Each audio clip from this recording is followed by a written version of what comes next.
इनको मौत का जो कि जानबूझ के मारा गया समझाना। हाँ, अब कितना क्रिमिनल यहाँ बिहार में है, उन लोगों का है ना कि बंद किए, खाली मियाँ जी को नहीं तो पकड़ कर मार दिया जान करके। बाद में उनका करियर ख़त्म कर दिया खुद लालू प्रसाद ही ने जेल में बंद करके। बाद में लालूए उनका दुश्मन बन गया, दोस्त बन करके, ऊपर से दोस्त अंदर से दुश्मन। सिवान के पूर्व सांसद मोहम्मद साबुद्दीन का जो है आज दिल्ली के दीनदयाल उपाध्याय में उनका निधन हो गया। बहुत ही बड़े कद्दावर नेता थे। राष्ट्रीय जनता दल के सिवान से 4 बार सांसद भी चुने गए थे। तो हम अभी पहुंचे हैं पटना के जनता से जानेंगे कि कैसे देखते हैं जो बुजुर्ग हैं जो साबुद्दीन के शासन को, लालू जी के शासन को देखे थे उनका। सर, आज दिल्ली में साबुद्दीन जी का इंतकाल हो गया। ये बाबू, इस पहलू पर हमको कुछ बोलना नहीं है समझाना। बोल के क्या करेंगे, जैसा किए वैसा भरे, बस इतना ही हमको बोलना, कुछ ना। कैसे देखते हैं उनकी जो मौत हो गई? आप लोग बुजुर्ग हैं, उनके लालू जी के भी शासन को देखेंगे, उन पर बहुत सारे आरोप भी लगे। इनको मौत का जो कि जानबूझ के मारा गया समझाना। हाँ, अब कितना क्रिमिनल यहाँ बिहार में है, उन लोगों का है ना कि बंद किए, खाली मियाँ जी को नहीं तो पकड़ कर मार दिया जान करके। जेटी के तो हम भी हैं, आरजेडी के वो भी थे, लेकिन बाद में उनका करियर ख़त्म कर दिया खुद लालू प्रसाद ही ने जेल में बंद करके।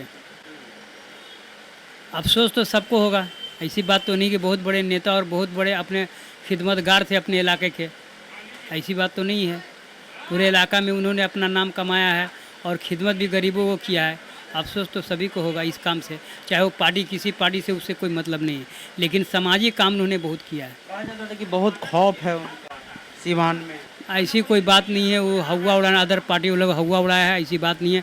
सिवान में तो मैं भी गया हूँ, बहुत सब लोग बेसुकून से उनके रीजन में जीते। हाँ, बाहरी कोई अटैक करता था उस पर ये अटैक करते थे, वहाँ के लोगों को कोई दिक्कत उसकी नहीं थी। ये सब पार्टी लोग बदनाम करते थे। चंद्रा बाबू के जो 2 बेटे थे उनको तेजाब से नहलाकर मार देने का भी आरोप है उन पर। ये भी एक बात आती है कि लगभग 39 केस थे हत्या के। एक बात बता रहे हैं, जब हुकूमत के खिलाफ चलती है तो उन पर कोई आरोप नहीं था। 1-2 खेत मर्डर का था, लेकिन जब वो जेल में गए तो 50 केस लाद दिया गया। एक 2 कर करके ऐसे करते 50 केस लाद दिया। तो बाहर थे तो क्यों नहीं लादा, जब वो सब कुछ प्रूफ उनको मिल रहा था। वो जेल में गए तो फिर केस बार क्यों लादा गया? हमको ये पूछना है सरकार से कि जब वो अंदर थे, बाहर थे, कोई केस उस पर नहीं पड़ा।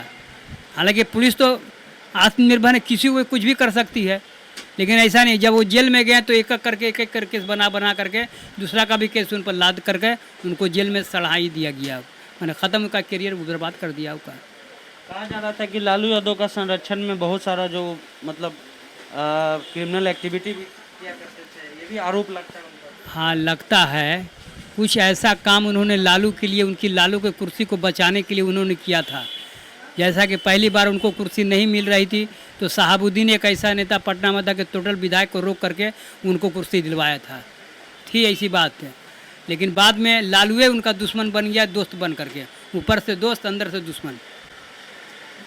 आप लोग क्या क्षति मानते हैं? मुसलमान के बहुत बड़े रहनुमा उनको कहा जाता है। मुसलमान के हो या नहीं हो, लेकिन अपने इलाका के मुसलमान और हिंदू सब उनके अंदर में कोई नहीं। बहुत अच्छा उन्होंने काम किया और बहुत अच्छा उनका रिस्पॉन्स अपने इलाका में है। और कहीं बाहर का उनका कोई ऐसे छवि नहीं है कि फलाना जगह जाकर किसी को मदद की है या फलाना जगह का, ऐसी बात नहीं। लेकिन हाँ, अपने इलाका में उन्हें सुकूनियत हासिल की है और सबके लिए वो अच्छा काम किया है।